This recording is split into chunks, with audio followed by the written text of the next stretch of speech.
Mentor looks at business-critical programs together in order to guarantee that each of the programs is structured properly and delivered successfully. We review the programs being run within an organization and assess and determine with executive management which are truly business-critical. As I said, there are usually no more than 6 such programs, the 20% in number that will deliver the 80% of the benefit. Our focus is on directing more energy into the few programs that are vital to the business. We pool them together into a portfolio to ensure that as business-critical programs, they are allocated the correct level of investment, the required resources, and the right skills. Mentor approaches a portfolio review in 3 stages. In stage 1, we identify and clarify what the programs are by preparing a series of program definitions. In stage 2, we start building the portfolio. We look at all the programs being run in an organization and assess them against a matrix that considers complexity to deliver, along with business importance and benefit. The most important quadrant is Tier 1, the business-critical programs. The next level, Tier 2, are those that are important but not business-critical. They would typically be cross-functional, programs that sit across the various functions in the company and that have to be delivered with input from those functions. Tier 1 and Tier 2 are the ones that Mentor would focus attention on. We would take responsibility for Tier 1, but in setting up Tier 1, we would also have a view on how the Tier 2 programs are managed and governed. Reporting and controls should be mirrored, not just to reduce complexity, but to identify and limit any possible impacts on Tier 1. Tier 3 programs are often managed within a function.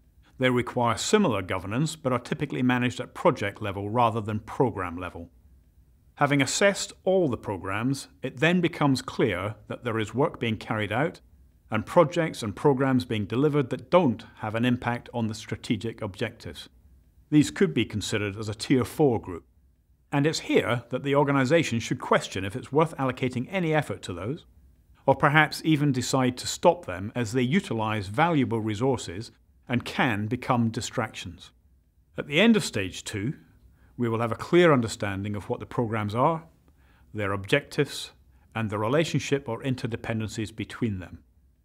We will know what is needed for their delivery, the resultant investment required, and we'll have understood the benefits to be delivered relative to each other. In Stage 3, Mentor implements a robust governance process. We set up the governance structure, ensuring that the sponsor and the correct steering committees are in place, so that the client has the right levels of accountability in the right parts of the business.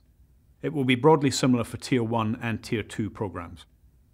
Being business critical in nature, Tier 1 programs will be run by a heavyweight program director or portfolio director if a portfolio exists. In effect, they are delivering these on behalf of functional or on behalf of the board of directors. They will be spending a great deal of time with the functional director, managing director, or chief executive, making sure that these executives are very clear about progress and very clear about the roadblocks that will inevitably need to be removed with their help.